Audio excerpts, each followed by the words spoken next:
তো আমাদের সামনে আছে পলাশ সাহার স্ত্রী সুস্মিতা সাহার প্রাক্তন প্রেমিক হৃদয় ভাই। তো ভাই, এখন আমাদের প্রশ্ন হচ্ছে যে সুস্মিতা নাকি অনেকে বলছে যে হ্যাঁ শাকিব খানের সাথে সিনেমা, আমি ওদিকে জ্বালবো, যেমন এটা হয়তো আমার বেশি বাড়িয়ে বলা কথা, হয়তো আমি থাম্বনেলে এটা হয়তো দিয়ে দেবো শাকিব খানের সাথে সুস্মিতা সিনেমা, কি বললেন প্রাক্তন প্রেমিক। তো যাই হোক, এটা বাদ। তো অনেক নাটক বা সিনেমার ডিরেক্টররা সুস্মিতার সঙ্গে যোগাযোগ করছে যে তারা তাকে কাস্ট করার জন্য, এটা ইউনিভার্সাল ট্রুথ, এবং আমাদের হাতে অনেক প্রমাণ এসেছে। তো সুস্মিতা যদি এখন নাটক বা সিনেমাতে নাম লেখায়, তখন এই ব্যাপারে আপনার কি মন্তব্য? আসলে এইটা সুস্মিতার মনে হয় করা উচিত না। আচ্ছা, যেহেতু মানে এইগুলো তার স্বামীর বেচে আর কি, হ্যাঁ, স্বামীর চেতনা বিক্রি করে করা হবে এটাই। আচ্ছা। আর এখন যেহেতু পলাশ সাহার মা জাতির কাছে একটা ভিলেন সেজে গেছে, তো সুস্মিতা যদি নাটক সিনেমাতে নাম লেখায়, তো পাশার দান কি বদলে যাবে না? আপনার কি মনে হয়? পাশার দান অবশ্যই বদলে যাবে। অবশ্যই মনে হবে যে জায়গায় মা যে জায়গায় ভিলেন ছিল, সেই জায়গায় সুস্মিতাটা নিয়ে নেবে।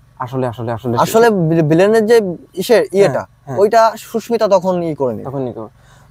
তো ভাই, আমরা একটা ব্যাপার দেখলাম যে অনেক ডিরেক্টর প্রডিউসাররা অনেক টাকার লোভ দেখাচ্ছে নাকি সুস্মিতাকে, যে আমাদের এটাতে কাজ করো, এই নাটক অমুক সিনেমায় হ্যান। তো এখন টাকার লোভে যদি সুস্মিতা যদি এই কাজগুলো করে, যেহেতু টাকার লোভ তো আমরা পুরুষ মহিলা আমাদের প্রত্যেকেরই আছে, তো টাকার একটা লোভ ওর আর কি আগে থেকেই একটা টাকা পয়সার একটা ইয়ে ছিল। এটা আপনি আমাকে বলছিলেন যে ওর আগে থেকে একটা টাকা পয়সার লোভ ছিল। তো আপনার কি মনে হয়, ও কি এই ফাঁদে পা দেবে? যেহেতু একটা বাচ্চা মেয়ে, 20 বছর বয়স, এখন এই ব্যাপারে আপনার কি মনে হয়? আসলে ওর তো এখনো বিবেকে কাজ করে না আসলেই। হ্যাঁ, রাইট। এখন আপনি যেহেতু বলছেন যে আসলে ওর একটু বিবেক, মানে যেহেতু একটু উচ্চাকাঙ্ক্ষী, একটু টাকা পয়সা চাই। এখন আমরা যে ব্যাপারটা জেনেছি যে সুস্মিতা কিন্তু একটু গরিব ফ্যামিলির মেয়ে, কিন্তু আমাদের কোনো ধনী ফ্যামিলির মেয়ে না, এটা আপনি বলেছেন। যখন আপনার সঙ্গে রিলেশনে ছিল, তখন আপনিও তো অনেক টুকিটাকি গিফট হয়তো দিয়েছেন।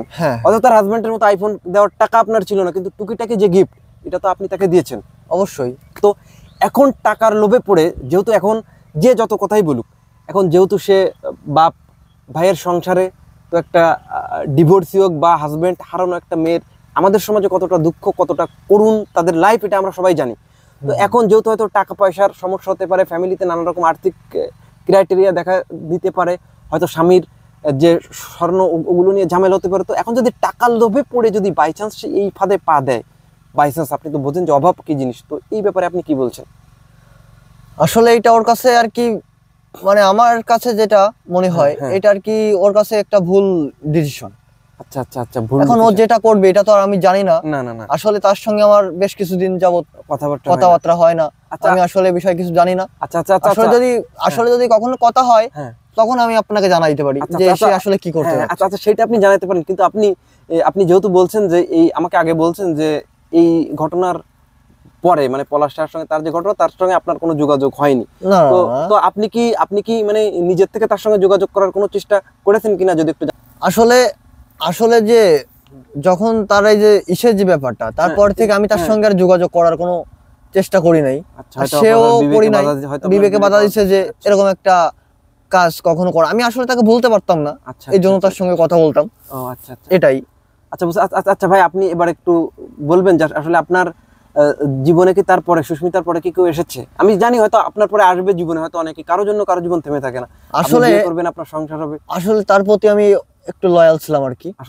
আসলে এটা আমি আপনার কথা শুনে বুঝতে পেরেছি, এবং আপনি আগেও মানে এই ব্যাপারটা বলেছেন। হ্যাঁ, তারপর দিয়ে আমি কোনো আর কি কোনো যে মেয়ের দিকে যে তাকানো বা কিছু করা, এগুলো আমার ভিতরে কখনো আসি নাই।